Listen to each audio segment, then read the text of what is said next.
ये मेरा साथी है कैप्टन तौफीक, और कैप्टन तौफीक ये नाराक में मेरा इकलौता दोस्त है फ्रेगो। मेजर प्रमोद ने फ्रेगो और तौफीक का तारुफ कराते हुए कहा, और उन दोनों ने मुसाफिहा करने के साथ साथ बाकायदा रस्मी जुमले भी अदा किए।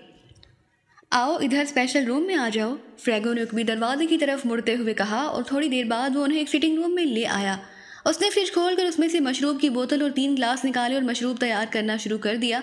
हाँ, अब बताओ ये रास्तों के चक्कर में तुम क्यों फंस गए हो? वो तो इंतहाई मुनज़्ज़म और वसी तंजीम है, हासी खौफनाक भी है। फ्रेगो ने तौफीक और मेजर प्रमोद के सामने मशरूब के ग्लास रखते हुए कहा। मैंने तुम्हें तो नहीं कहा था कि तुम उनके मुकाबले पर आओ, मेजर प्रमोद ने मुस्कुराकर कहा और ग्लास उठा लिया। अरे तुम्हारी खातिर तो ये रास्तों क्या मैं पूरे नाराग से भी टकरा सकता हूँ, लेकिन मसला क्या है मुझे तफसील बताओ ताकि मैं सही तरीके से तुम्हारी मदद कर सकूँ।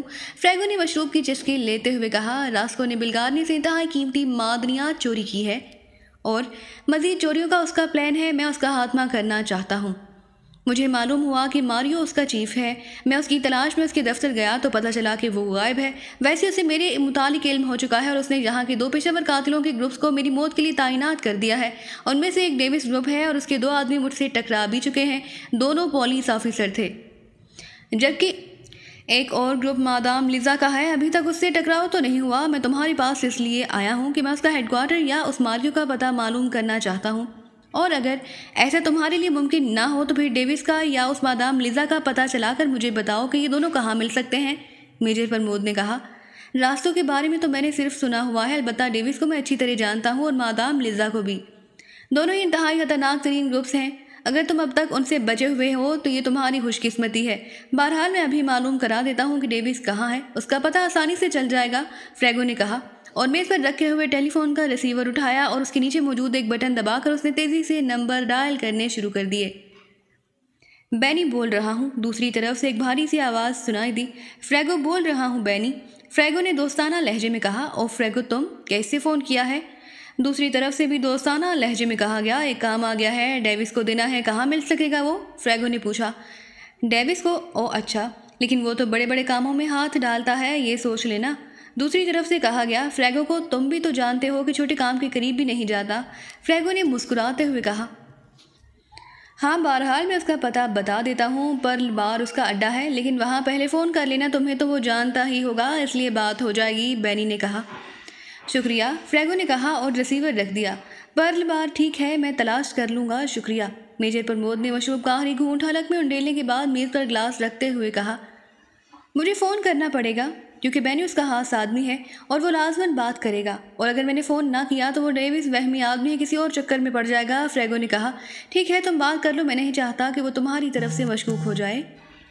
इस तरह मुझे भी इल्म हो जाएगा कि वो वहाँ मौजूद भी है या नहीं। और सुनो, तुम कोशिश करना कि तुम अपनी तरफ से हमें वहाँ भिजवा सको, मेजर प्रमोद ने कहा। हाँ, ये ठीक है, इस तरह तुम्हारी आसानी से उससे मुलाकात हो जाएगी, लेकिन फिर उसे ज़िंदा नहीं रहना चाहिए, वरना वो समझ जाएगा कि मैंने उसके खिलाफ तुम्हारी मदद की है। फ्रेगो ने कहा। तुम फिक्र ना करो, तुम्हारी तरफ कोई आंख भी टेढ़ी ना कर सकेगा, मेजर प्रमोद ने कहा, और फ्रेगो ने रिसीवर उठाया और नंबर डायल करने शुरू कर दिए। पर बार चंद लम्हों बाद एक निसानी आवाज़ सुनाई दी, चूँकि लाउडर ऑन था, इसलिए प्रमोद और तौफीक दोनों तरफ से आने वाली आवाज़ें बखूबी सुन रहे थे। फ्रेगो बोल रहा हूँ डॉक एनिमल से, डेविस से बात कराओ, फ्रेगो ने तहकुमाना लहजे में कहा। हेलो, कौन बोल रहा है? चंद लम्हों बाद एक आवाज़ सुनाई दी। लहजा बेहद खुश सा था और मेजर प्रमोद आवाज़ सुनते ही पहचान गया कि यही डेविस है, क्योंकि वो पहले इस पुलिस ऑफिसर जॉनसन के जरिए उसकी आवाज़ सुन चुका था। फ्रेगो बोल रहा हूँ डार्क एनिमल्स गेम क्लब से, फ्रेगो ने जवाब देते हुए कहा। ओ फ्रेगो, तुम आज कैसे फ़ोन किया? मैं डेविस बोल रहा हूँ। इस बार दूसरी तरफ से बोलने वाले का लहजा हासा नर्म था। एक पार्टी आई है मेरे पास, काम तुम्हारे मतलब का है, मुआवजा भी तुम्हारे मतलब का मिल सकता है, और जाहिर है कमीशन भी मेरे मतलब का बन जाएगा। अगर मूड हो तो भेज दो उन्हें, फ्रेगो ने कहा। कौन है और काम की नौयत क्या है? डेविस ने चौंक कर पूछा। पार्टी है, मेरे एक दोस्त की टिप लेकर आए हैं, किसी बहुत बड़े इदारे के सरबराह को फिनिश कराना है मैंने उनसे तुम्हारा नाम लिया तो वो रजामंद हो गए। मैंने उन्हें बता दिया कि तुम मुआवजा अपनी मर्जी का लेते हो, वो इस पर रजामंद है, लेकिन उनकी शर्त भी है कि काम ज़्यादा से ज़्यादा 2 रोज़ के अंदर बेदाग तरीके से मुकम्मल हो जाना चाहिए, फ्रेगो ने कहा। उनसे पहले फ़ोन पर मेरी बात कराओ, डेविस ने कहा। ठीक है, होल्ड करो, मैं उन्हें दूसरे कमरे से बुलवाता हूँ, फ्रेगो ने कहा और माइक पर हाथ रख दिया। फिर 3-4 मिनट बाद उसने रिसीवर मेजर प्रमोद की तरफ बढ़ा दिया। रॉनसन बोल रहा हूँ, मेजर प्रमोद ने लहजा बदलकर बात करते हुए कहा। आप क्या चाहते हैं मिस्टर रॉनसन? दूसरी तरफ से पूछा गया। क्या ये पहले बताना ज़रूरी है? मेजर प्रमोद का लहजा खुश्क हो गया। हाँ, वैसे बेफिक्र रहें, अगर मैंने आपका काम हाथ में न भी लिया तब भी आपका राज राज ही रहेगा। दूसरी तरफ से डेविस ने जवाब दिया, ओके राइट, सेटल कॉरपोरेशन की चीफ एग्जीक्यूटिव हेनरी मैक को फिनिश करना है, लेकिन वक्त महदूद है, बिजनेस का मामला है। ज़्यादा से ज़्यादा 2 रोज़ का वक्त दिया जा सकता है और काम भी बेदाग अंदाज में हो जाना चाहिए। मेरा मतलब है कि कोई अचानक झगड़ा, कोई डाके की वारदात या फिर एक्सीडेंट, मेरा ख्याल है तुम समझ गए होगे। मेजर प्रमोद ने तफसील बताते हुए कहा, ओके, मैं अपने आदमियों से बात करके अभी फ्रैगो को फ़ोन करता हूँ। दूसरी तरफ से कहा गया, सॉरी मिस्टर, हमें सिर्फ आपसे बात करनी है, आपके आदमियों से नहीं। मेजर प्रमोद ने तेज़ लहजे में कहा, काम मैं ही करूँगा, बेफिक्र रहो। दूसरी तरफ से कहा गया और उसके साथ ही राब्ता ख़त्म हो गया। क्या तुमने नाम दुरुस्त बताया है? अब वो चेकिंग करेगा। फ्रैगो ने परेशान होकर कहा, करता रहे, मैंने फ़ोन डायरेक्टरी में ये नाम देखा था, इसलिए जाहिर है दुरुस्त ही होगा। मेजर प्रमोद ने मुस्कुराते हुए कहा और फ्रैगो ने भी इत्मीनान भरे अंदाज में सर हिला दिया। अगर वो चीफ एग्जीक्यूटिव नाराक में मौजूद ना हुआ तो? तौफीक ने कहा। तो क्या हुआ? चीफ एग्जीक्यूटिव ज़्यादा अरसा हेड ऑफिस से बाहर नहीं गुजारा करते, प्रमोद ने जवाब दिया और थोड़ी देर बाद फ़ोन की घंटी बज उठी तो फ्रैगो ने रिसीवर उठा लिया। बॉस पर्ल क्लब से डेविस साहब का फ़ोन है। दूसरी तरफ से एक मोदबाना आवाज़ सुनाई दी। हाँ, बात कराओ, फ्रैगो ने कहा। हेलो, डेविस बोल रहा हूँ। चंद लम्हों बाद डेविस की आवाज़ सुनाई दी। यस, फ्रैगो बोल रहा हूँ, फ्रैगो ने जवाब दिया। वो मिस्टर रॉनसन होंगे तुम्हारे पास, उनसे बात कराओ, दूसरी तरफ से डेविस ने कहा और फ्रैगर ने मुस्कुराते हुए रिसीवर मेजर प्रमोद की ओर बढ़ा दिया। यस, रॉनसन बोल रहा हूँ, मेजर प्रमोद ने कहा। मिस्टर रॉनसन, मैं आपको काम लेने के लिए तैयार हूँ। मुआवजा $2 लाख होगा और वो भी एडवांस और कैश। क्या काम आपके हस्बे मंशा हो जाएगा? डेविस ने जवाब देते हुए कहा। शुक्रिया, मुझे यही उम्मीद थी, लेकिन मुआवजा आपने बहुत ज़्यादा बताया है। क्या ऐसा मुमकिन है कि आपसे बराह रास्त बातचीत इस मामले में कर ली जाए? मेजर प्रमोद ने नर्म लहजे में कहा, सॉरी, मैं मुआवजा अपनी मर्जी का लेता हूँ, आप बेशक फ्रैगो से पूछ सकते हैं, इसमें कोई कमी नहीं हो सकती। बोले, क्या आप तैयार हैं या नहीं? हाँ या ना में जवाब दें, मुझे और भी बहुत से अहम काम निपटाने हैं। डेविस का लहजा बेहद सख्त हो गया था। ठीक है, अगर आप बजीद हैं तो हम क्या कह सकते हैं, लेकिन मुआवजे का गारंटी चेक मैं खुद आपके हाथ में दूंगा। ये बेहद भारी मुआवजा है और मैं इस सिलसिले में कोई रिस्क नहीं ले सकता, मेजर प्रमोद ने कहा। किस बैंक का चेक है? डेविस ने चौंक कर पूछा। इंटरनेशनल बैंक का, आप बेफिक्र रहें, गारंटीड चेक होगा, मेजर प्रमोद ने जवाब देते हुए कहा। ओके, आप आ जाएं। पर्ल बार की काउंटर पर आप सिर्फ अपना नाम लेंगे, रॉनसन आपको मुझ तक पहुंचा दिया जाएगा, डेविस ने आमादा होते हुए कहा। मेरा साथी भी है, हम 2 अफराद हैं, प्रमोद ने कहा। आपके साथी का नाम क्या है? डेविस ने पूछा। क्लार्क, मेजर ने जवाब दिया। ओके, वो भी अपना नाम काउंटर पर लेंगे, लेकिन आप जल्द से जल्द पहुँच जाएँ, डेविस ने जवाब देते हुए कहा। ओके, हम आ रहे हैं, मेजर प्रमोद ने कहा और दूसरी तरफ से राब्ता खत्म होते ही मेजर प्रमोद ने रिसीवर रख दिया। आओ तौफीक, चलें, फ्रैगो हमें बाहर पहुंचाओ और कोई कार भी दे दो, मेजर प्रमोद ने कुर्सी से उठते हुए कहा। सुनो, वो बेहद मोहतात और वहमी आदमी है, इसलिए हो सकता है कि तुम्हारा मेकअप वगैरह भी चेक किया जाए और असलहा भी वो लोग रखवा लेंगे, और ये भी हो सकता है कि तुम्हें डेविस से मिलने से पहले उसके आदमियों को चेक सबूत के तौर पर दिखाना पड़े। फ्रैगो ने तशवीश भरे लहजे में कहा। तो फिर ऐसा करो कि फौरी तौर पर चेक मंगवा दो, वादा रहा किसी तरह वापस आ जाएगा, या अगर ना आया तो बुल्गारिया हुकूमत तुम्हें ये रकम मुनाफा अदा करेगी, मेजर प्रमोद ने कहा। ओ, ऐसी कोई बात नहीं, $2 लाख मेरे लिए कोई अहमियत नहीं रखते, मैं अभी मंगवा लेता हूँ। अच्छा हुआ तुमने इंटरनेशनल बैंक का नाम ले दिया, उसकी एक ब्रांच भी यहाँ से करीब ही है, लेकिन तुम मेकअप का क्या करोगे? और असलहे के बगैर तो तुम वहाँ बेबस होकर रह जाओगे, फ्रैगो ने तशवीश भरे लहजे में कहा। तुम अपना काम करो, बाकी काम हम पर छोड़ दो, फ्रैगो, मेजर प्रमोद ने एतमाद भरे लहजे में कहा और फ्रैगो ने इस बात में सर हिला दिया। और फिर तकरीबन आधे घंटे बाद वो पर्ल बार के वसीओ अरीज काउंटर पर पहुंच चुके थे। मेरा नाम रॉनसन है और मेरे साथी का नाम क्लार्क है और हमने मिस्टर डेविस से मिलना है, मेजर प्रमोद ने काउंटर पर खड़ी 4-5 लड़कियों में से एक से मुखातिब होकर कहा, और उसकी बात सुनकर लड़की बेइख्तियार चौंक पड़ी। ओह यस सर, आप बॉस आपके मुंतज़िर हैं, आप बाईं तरफ राहदारी में चले जाएं। राहदारी के आखिर में एक दरवाज़ा है, उसके बाहर 2 मुसल्लिह आदमी मौजूद होंगे, आप उन्हें अपना नाम बता दें, वो आपको बॉस तक पहुंचा देंगे, लड़की ने कहा। शुक्रिया, मेजर प्रमोद ने कहा और तेज़ी से मुड़कर बाईं तरफ को जाने वाली राहदारी की तरफ बढ़ गया। तौफीक उसकी पैरवी कर रहा था। राहदारी के अख्तिताम पर वाकई एक दरवाज़ा था जिसके बाहर 2 मुसल्लिह अफराद खड़े थे। हमारा नाम रॉनसन है और क्लार्क है और हमने तुम्हारे बॉस डेविस से मिलना है, मेजर प्रमोद ने कहा। ओह यस सर, आइए, उनमें से एक ने कदरे मोदबाना लहजे में कहा और दूसरे ने दरवाज़ा खोल दिया। दरवाजे की दूसरी तरफ एक छोटी सी राहदारी थी जिसका इख्तिताम एक कमरे पर हुआ था। कमरे में 2 और मुसल्लिह अफराद मौजूद थे। आपके पास कोई असलहा हो तो वो यहाँ छोड़ दें, वापसी में आपको मिल जाएगा। उनमें से एक ने कदरे करख्त लहजे में कहा। सॉरी मिस्टर, हम कारोबारी लोग हैं, हमारे पास कोई असलहा नहीं, आप बेशक तलाशी ले सकते हैं, मेजर प्रमोद ने मुतमईन लहजे में जवाब देते हुए कहा। और वाकई उन दोनों के पास कोई असलहा न था। तलाशी तो आपके पास तक पहुंचने से पहले खुद ब खुद हो जाएगी, उस आदमी ने मुस्कुराते हुए कहा और फिर मेज पर पड़े हुए इंटरकॉम का रिसीवर उठाया और एक नंबर प्रेस कर दिया। सर, मेहमान पहुंच चुके हैं, अब क्या हुक्म है? उस आदमी ने इंतहाई मोदबाना लहजे में कहा और फिर दूसरी तरफ से आने वाली आवाज़ सुनता रहा। उसके बाद उसने ओके कहकर रिसीवर रख दिया। बॉस ने कहा कि आपके पास भारी मालियत का चेक होगा, वो आप मुझे दिखाएंगे? उस आदमी ने कहा और मेजर प्रमोद ने खामोशी से जेब में हाथ डाला और तयशुदा चेक निकाल कर उसने उस आदमी के सामने उसे खोल दिया, लेकिन उसे रखा अपने हाथ में ही था। उस आदमी ने बगौर चेक को देखा और फिर उसके चेहरे पर इत्मीनान के तासुरात फैलते चले गए। ठीक है, उसे रख लीजिए और आइए मेरे साथ, उस आदमी ने कहा और मेजर प्रमोद ने मुस्कुराते हुए चेक तय करके वापस अपने जेब में रख लिया। फिर उस आदमी के पीछे चलते हुए वो एक लिफ्ट में पहुंचे। लिफ्ट ने उन्हें काफ़ी गहराई में ले जाकर उतार दिया। लिफ्ट का दरवाज़ा खुला तो सामने एक और राहदारी थी जिसका अख्तिताम एक दरवाजे पर हो रहा था और उस दरवाजे के बाहर मशीन गनों से मुसल्लिह 2 मुहाफिज खड़े हुए थे। सामने बॉस मौजूद है, चले जाओ, उस आदमी ने कहा और मेजर प्रमोद राहदारी की छत को देखते ही समझ गया कि उनमें चेकिंग मशीनें नस्ब हैं, लेकिन वो खामोशी से आगे बढ़ता चला गया और चंद लम्हों बाद वो दोनों उन मुसल्लिह मुहाफिजों के पास पहुंच चुके थे। उनके करीब पहुंचते ही एक मुसल्लिह मुहाफिज ने हाथ बढ़ाकर साउंड प्रूफ भारी दरवाज़ा खोल दिया और मेजर प्रमोद और कैप्टन तौफीक दोनों इत्मीनान से कदम बढ़ाते अंदर दाखिल हो गए। ये एक खासा बड़ा कमरा था जिसमें आमने सामने सोफ़ों की 2 कितारें मौजूद थी, जबकि सामने दरमियान में एक सोफ़ा रखा हुआ था। उस दरमियानी सोफे पर एक लंबा तिरंगा नौजवान बैठा हुआ था जिसके जिस्म पर गहरे ब्राउन रंग का सूट था। चेहरे पर फितरी सख्ती नुमायां थी, भारी और आगे को निकली हुई ठोड़ी और तंग पेशानी का मालिक था। अलबत्ता आंखों में तेज चमक थी और उसकी नज़रें कमरे में दाखिल होते हुए मेजर प्रमोद और तौफीक पर इस तरह जमी हुई थी जैसे नज़रों ही नज़रों में वो उनकी चेकिंग कर रहा हो। उसके हुक्म में 2 मशीन गनों से मुसल्लिह आदमी खड़े थे, जबकि कमरे की दोनों साइडों की दीवारों के साथ भी मशीन गनों से मुसल्लिह 2 मुहाफिज मौजूद थे।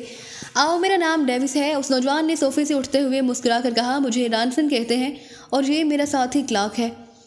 मेजर प्रमोद ने मुस्कुराते हुए जवाब दिया और डेविस ने बारी बारी दोनों से मुसाफिहा किया और मेजर प्रमोद ने महसूस किया कि डेविस का हाथ हासा भारी और सख्त है, जिससे साफ पता चलता था कि वो हासा जिस्मानी ताकत का मालिक है।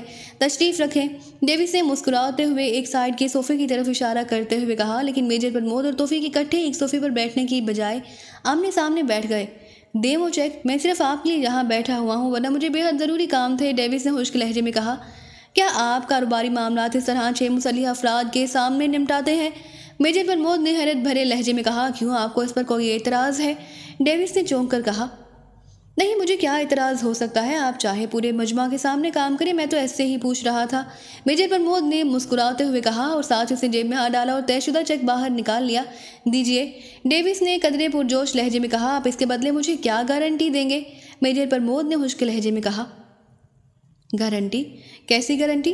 अगर आप चेक लेकर इन मुसल्लिह मुहाफिजों के हाथों में हम दोनों को गोली मरवा दें तो ये चेक तो फिर भी कैश हो जाएगा और आपको काम भी ना करना पड़ेगा। माफ़ करना मिस्टर डेविस, कारोबारी असूल अपनी जगह, मेजर प्रमोद ने मुंह बनाते हुए कहा। हाँ, आप किस किस्म की गारंटी चाहते हैं? डेविस ने होंठ चबाते हुए कहा। उसकी नज़रों में तंदी आ गई थी और चेहरे पर मौजूद सफाके में मज़ीद इजाफा हो गया था। ये ख्याल मुझे ना आता मिस्टर डेविस, लेकिन आपने जिस अंदाज में यहाँ 6 मुसल्लिह अफराद खड़े किए हुए हैं उसने मुझे ये सब कुछ सोचने पर मजबूर कर दिया है, मेजर प्रमोद ने कहा। और अगर मैं वैसे ही आपको गोली मरवा दूँ तो आप चेक की हिफाजत कैसे करेंगे? डेविस ने यकलख्त कराते हुए कहा। उसकी फिक्र ना करें, इसका बंदोबस्त हमने पहले ही कर लिया है। अगर 1 घंटा बाद हम दोनों ने बजाते खुद बैंक जाकर बैंक हकाम को रिपोर्ट ना की तो फिर ये चेक बावजूद गारंटी शुदा होने के भी कैश ना हो सकेगा। मेजर प्रमोद ने मुस्कुराते हुए कहा। आप कुछ ज़रूरत से ज़्यादा ही मोहतात हैं। इसकी वजह? डेविस ने कहा। इस दुनिया में ज़िंदा रहने के लिए मोहतात होना ही पड़ता है। आपने भी तो बेहद एहतियात कर रखी है और ये अच्छी बात है, लेकिन एक बात बता दूं, जब आदमी का बुरा वक्त आ जाए तो सारी एहतियातें धरी की धरी रह जाती हैं और ये 6 अफराद भी आदमी को उस बुरे वक्त से नहीं बचा सकते। मेजर प्रमोद ने मुस्कुराते हुए कहा और उसके साथ ही उसने हाथ में पकड़ा हुआ चेक डेविस की तरफ बढ़ा दिया। डेविस ने चेक लिया और फिर उसे खोलकर देखने में मसरूफ़ हो गया। उसी लम्हे मेजर प्रमोद ने जेब में हाथ डाला और चंद सेकंड में उसका हाथ बाहर आया तो उसके हाथ में सफ़ेद रंग का एक छोटा सा कैप्सूल दबा हुआ था। प्रमोद ने सर की हरकत से तौफीक को इशारा किया और तौफीक ने भी इस बात में सर हिला दिया तो प्रमोद ने हाथ झटका और कैप्सूल नीचे फर्श पर गिर गया। प्रमोद ने उस पर बूट रख दिया और उसके साथ ही उसे सांस रोक लिया। चंद सेकंड बाद ही डेविस जो अब चेक को तय कर रहा था, अचानक ओ की आवाज़ निकालता हुआ एक झटके से पहलू के बल सोफे पर गिरा और उसी लम्हे मशीन गनों और आदमियों के गिरने के धमाके की आवाज़ें भी सुनाई दी। प्रमोद और तौफीक दोनों ही सांस रोके खामोश बैठे हुए थे। अलबत्ता उनकी आंखों में मौजूद चमक तेज हो गई थी। सारे मुसल्लिह मुहाफिज फर्श पर ढेर हो चुके थे। फिर प्रमोद ने हाथ पर बंधी हुई घड़ी में वक्त देखा और फिर उसने हाथ से तौफीक को इशारा किया और अभी 1 मिनट मजीद उसने सांस रोकना है। तौफीक का चेहरा अब टमाटर की तरह सुरख पड़ गया था, लेकिन बहरहाल वो मजीद 1 मिनट निकाल गया। ओके, प्रमोद ने मुस्कुराते हुए कहा और साथ ही एक तवील सांस लिया। तौफीक ने भी 2-3 जल्दी जल्दी तवील सांस ली और उसका चेहरा भी नॉर्मल हो गया। दरवाजे के बाहर 2 आदमी मौजूद हैं, उनका हाथना भी ज़रूरी है, प्रमोद ने कहा और तेज़ी से सोफे की साइड से निकलकर उसने उकबी तरफ पड़े हुए मुहाफिजों के हाथों से निकली हुई मशीन गन उठाई और दरवाजे की तरफ बढ़ गया। उसने तौफीक को दरवाज़ा खोलने का इशारा किया और तौफीक ने आगे बढ़कर दरवाज़ा एक झटके से खोल दिया। बाहर मुसल्लिह अफराद भी संभाले भी ना थे कि प्रमोद ने ट्रैगर दबा दिया। दूसरे लम्हे वो दोनों बुरी तरह चीखते हुए नीचे फर्श पर गिरे और बुरी तरह तड़पने लगे। प्रमोद ने राहदारी की छत की तरफ मशीन गन का रुख किया और दूसरे लम्हे हल्के हल्के धमाकों के साथ छत पर नस्र लाइटें तबाह होती चली गई। इस दौरान उन दोनों आदमी भी साकत हो चुके थे। प्रमोद तेजी से मुड़ा और उसके साथ ही मशीन गन एक बार फिर शोले उगलने लगी और चंद लम्हों में उसने दोनों साइडों में पड़े हुए 4 अफराद को बेहोशी के दौरान ही खत्म कर दिया। फिर वो आगे बढ़ा और डेविस के हुक्म में पड़े दोनों बेहोश मुहाफिज भी गोलियों की जद में आ गए। अब इस कमरे में 6 लाशें और उनके खून के अलावा सिर्फ डेविस ही जिंदा मगर बेहोश पड़ा हुआ था। तुम इस लिफ्ट के जरिए ऊपर जाओ और कमरे में और राहदारी में मौजूद अफराद का खात्मा कर दो ताकि किसी किस्म की मुदाखलत का कोई इम्कान ही बाकी ना रह जाए। मेजर प्रमोद ने तौफीक से कहा और तौफीक मशीन गन उठाए सर हिलाता हुआ तेजी से गैलरी में दौड़ता हुआ आगे बढ़ गया। मेजर प्रमोद वापस मुड़ा और उसने सबसे पहले तो डेविस के हाथ में दबा हुआ चेक निकाल कर उसे तय किया और वापस जेब में डाल लिया और उसके बाद उसने उसे उठाकर बिठाया और एक हाथ से उसे थाम कर दूसरे हाथ से उसने उसकी कोट का उकब से काफ़ी नीचे तक उतार दिया। अब डेविस बेबस हो चुका था। प्रमोद ने उसे एक बार फिर पहलू के बल लटाया और पीछे हट गया। उसने कलाई पर बंधी हुई घड़ी देखी और गैस उसने बेहोश करने के लिए इस्तेमाल की थी वो खसूसी किस्म की गैस थी जो इंतहाई ज़ूद असर भी थी और उसके असरात फिजा में ज़्यादा से ज़्यादा 2 मिनट तक कायम रहते थे। इसलिए मेजर प्रमोद और तौफीक को 2 मिनट तक सांस रोकना पड़ा था। इसके अलावा इस गैस का असर इंसानी हवास पर सिर्फ 10 मिनट तक रहता है। 10 मिनट बाद उसका शिकार खुद ब खुद होश में आ जाता था और 5 मिनट गुजर चुके थे। फिर मजीद 5 मिनट अब पूरी तरह ना गुजरे थे कि तौफीक वापस आ गया। मैंने अंदर मौजूद सबका खात्मा कर दिया है और सबसे पहले वाले दरवाजे को अंदर से लॉक कर दिया और वहाँ ऊपर वाले कमरे में रस्सी का बंडल भी मौजूद था, वो भी ले आया हूँ। गुड, उसके हुक्म में हाथ करके बांध दो और पैर भी जल्दी करो, ये होश में आने वाला है, प्रमोद ने कहा और तौफीक ने आगे बढ़कर तेजी से उसकी हिदायत पर अमल करना शुरू कर दिया। और फिर जब डेविस ने कराहते हुए आंखें खोली तो उसके हाथ और पैर रस्सियों में जकड़े जा चुके थे। उसे उठाकर बिठा दो, प्रमोद ने कहा और तौफीक ने बाजू से पकड़कर डेविस को एक झटके से बिठा दिया। तुम लोगों ने ये क्यों किया? डेविस ने इंतहाई हैरत भरे लहजे में कहा। इसलिए डेविस, ताकि तुम्हें मालूम हो सके कि मेजर प्रमोद तुम्हारे जैसे 3rd क्लास पेशेवर कातिलों के बस का नहीं। मेजर प्रमोद ने इस बार अपने असल लहजे में कहा और डेविस बुरी तरह चौंक गया। तुम मेजर प्रमोद हो? ओह गॉड, ये क्या हो गया? इसका मतलब है फ्रैगो ने मुझसे गद्दारी की है। डेविस के चेहरे पर गुस्सा और सफाकी फैलती चली गई। उस बेचारे को तो सिर्फ कमीशन से मतलब था, उसे तो किसी मेजर प्रमोद के बारे में इल्म ना था। बहरहाल अब तुम ये बताओगे कि रास्तों का हेडक्वार्टर कहाँ है और मारियो कहाँ है? मेजर प्रमोद ने सर्द लहजे में पूछा। अगर 1 रोज़ पहले तुम पूछते तो शायद तुम्हें इससे कोई फ़ायदा भी हासिल हो जाता, लेकिन अब तुम उससे कोई फ़ायदा ना उठा सकोगे। रास्तों को मुकम्मल तौर पर क्लोज़ कर दिया गया है, उसके ऑफिसेज ख़त्म कर दिए गए हैं, तमाम अहम अफराद मुल्क से बाहर जा चुके हैं और बाकी अफराद अंडरग्राउंड हो चुके हैं और मारियो भी यकीनन इस वक्त किसी गैर मुल्क में किसी नए नाम और किसी नए मेकअप में मौजूद होगा। अब तुम्हें पूरे अक्रीमिया में कहीं भी रास्को नाम का कोई ना आदमी मिलेगा और ना ही उसका कोई अड्डा। डेविस ने जवाब दिया तो मेजर प्रमोद के चेहरे पर इंतहाई हैरत के तासुरात फैलते चले गए। ये कैसे मुमकिन है? तुम मुझे बच्चा समझते हो? मेजर प्रमोद ने इंतहाई गुस्सीले लहजे में कहा। रास्तों के लिए ये मुमकिन है, उसका सेटअप ही ऐसे किया गया है कि एक काल पर सब कुछ मुकम्मल हो जाता है और मारियो अक्सर ऐसा करता रहता है। हो सकता है उसने तुम्हारी वजह से इस बार ऐसा किया हो, लेकिन अब वो 1 साल बाद भी ओपन कर सकता है और 4 साल बाद भी। कल मुझे इत्तला मिल गई थी कि रास्तों को क्लोज कर दिया गया है, इसलिए मैं भी तुम्हारे मिशन की तरफ से बेपरवाह हो गया था, क्योंकि अब रास्तों के क्लोज होने के बाद मुझसे भी पूछ-गुछ ना हो सकती थी। डेविस ने जवाब दिया, मादाम लिज़ा कहाँ होगी? मेजर प्रमोद ने यकलख्त पूछा तो डेविस एक बार फिर चौंक पड़ा। Madame Lisa? क्यों? तुम क्यों पूछ रहे हो? डेविस ने कहा, तुम्हारी तरह वो भी मेरे खिलाफ काम कर रही है। मैं तुम्हारी बातों की तस्दीक उससे कराना चाहता हूँ। मेजर प्रमोद ने होंठ चबाते हुए कहा, क्योंकि डेविस का लहजा बता रहा था कि वो जो कुछ भी कह रहा है वो दुरुस्त कह रहा है।